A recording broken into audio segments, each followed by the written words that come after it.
Greetings. Ndifuna nje ukuva uJesus Christ uthini.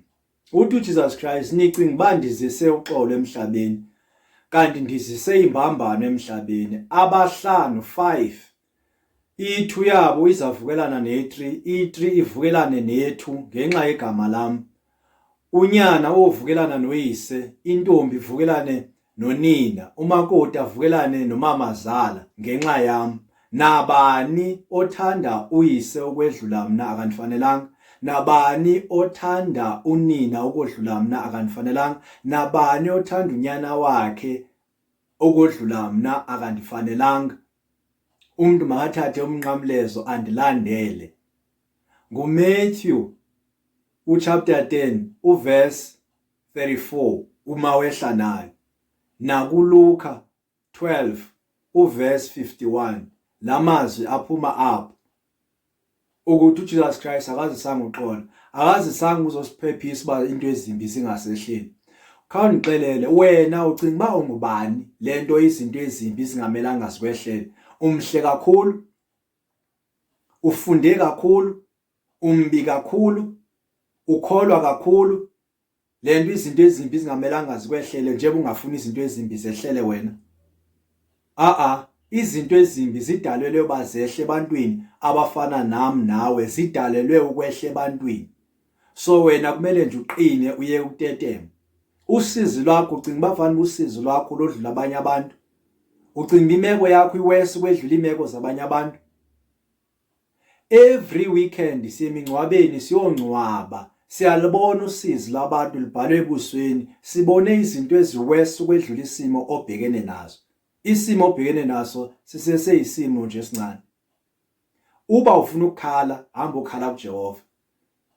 If ufuna ukcomplaina, hamba ukcomplaina kuJehova ngoba uthi khala kum ngemini yakho yembandezelo ndikuve ndiyakuphendula. So kuwena umuntu ophendulayo izikhalo zabantu nezikhalazo zabantu nguJehova.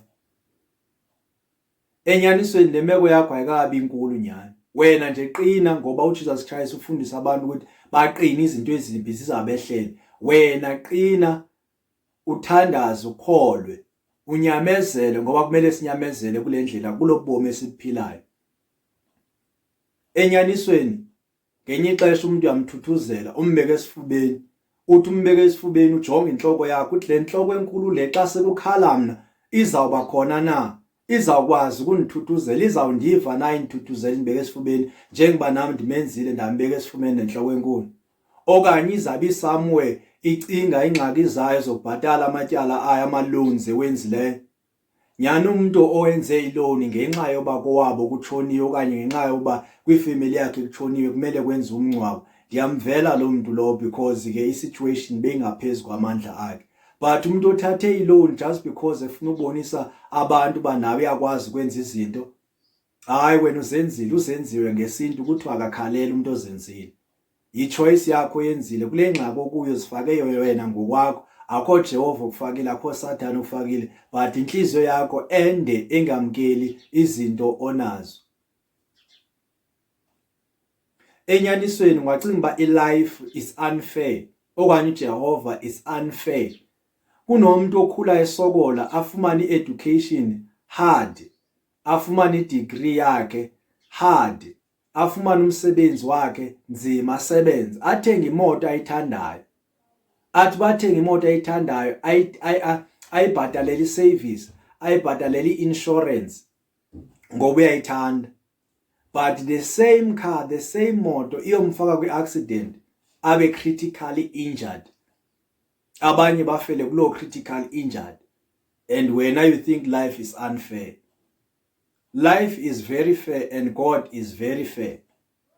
Ngoba thina into esibulalayo zi-choices zethu. I-choices zethu esizithathile elifini zizwe senza uba sigqibele sifa. Njengo-Adam no-Eve. U-Adam no-Eve babekuxelela uba bangadli emthini owawuphakathi ensimini. Bona badla. Kulapho wathi uJehova ke nokufa ke sekunifikele ngendaba ukuthi bayenza i-decision e-wrong. Ama-decision esiwenzayo abe-wrong. It's not life, it's not uJehova, but sithi abantu abangamameli. uJehova uthi ngomthetho wakhe masiphila ngawo sulandela siyawuba nokuphila. kodwa thina sunaka umthetho kaJehova silandela indlela zethu zizwe ezisibulalayo. Xa sifa sibulawa zizono zethu, sifa ngenxa yezono zethu ngokwechoices zethu esizithathileyo. uJehova uyasithanda sonke ngalendlela ufe, ngalendlela uthi uba wenza izinto ezimbi uguquke empilweni, wenza izinto eziright, unakekela abantu abaswele, unakekela abomakhelwane bakho, abantu abangenazinto ubaphi izinto, wenza izinto ezinhle nje empilweni, uthi lezi ezimbi izinto uyazikhohlwa, anake le yamva into yenzile enhle. Noba bukade wenza izinto ezinhle lifeini, mase kufika ixesha loba utshintshe uguquke wenza izinto ezimbi, ziyalitshala izinto ezinhle oqale ngazo ukuzenza, akhumbule leyo gqibelo yenzile eyinto embi. Ngamanye amagama, ii-choices esizenzayo zizo zisinika ukuphila, zizo futhi ezisinika ntoni, ezisinika nokufa.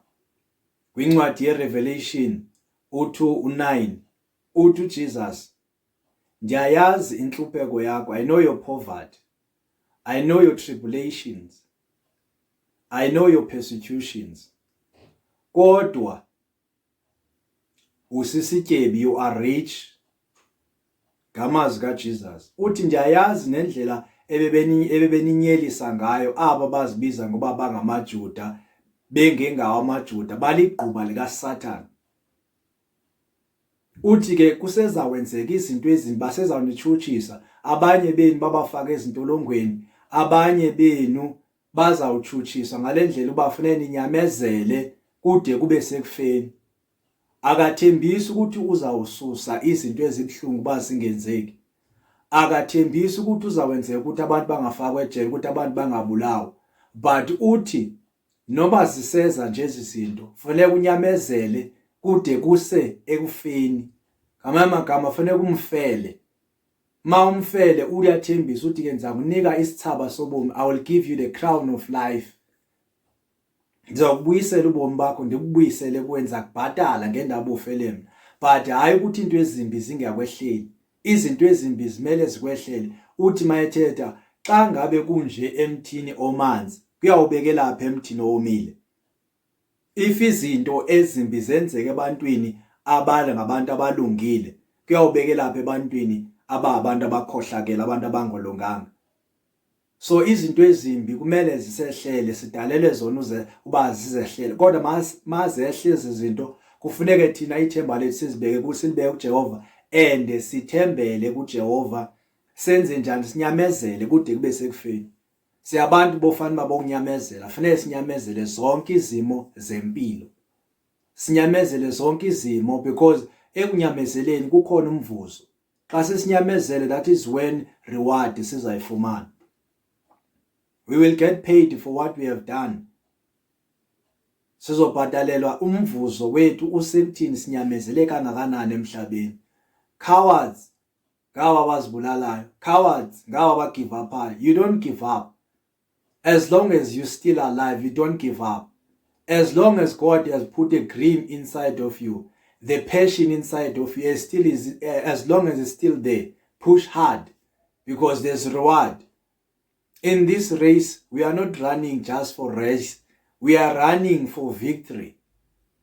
We have a reward. We must make it to Entambe. We are the people of God. God loves us.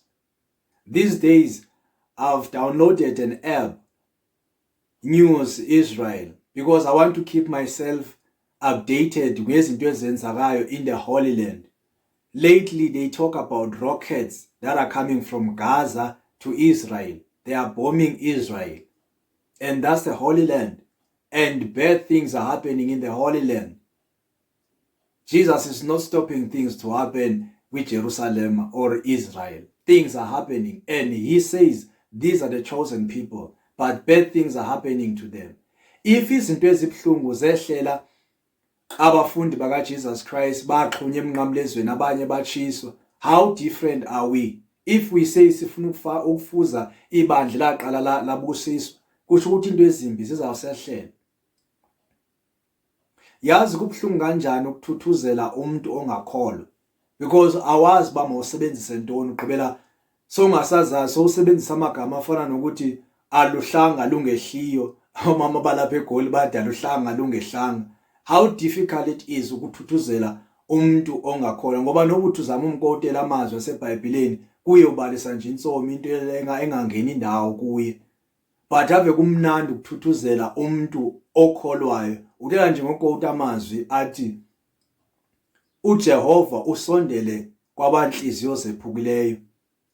Nakuwe during this time, God is close to you. Talk to God. That's how simple it is ukuthuthuzela umntu okholwayo. Nawe namhlanje kholwa ukuze konke okwehlela ukwazi ukunyamezela, unethemba.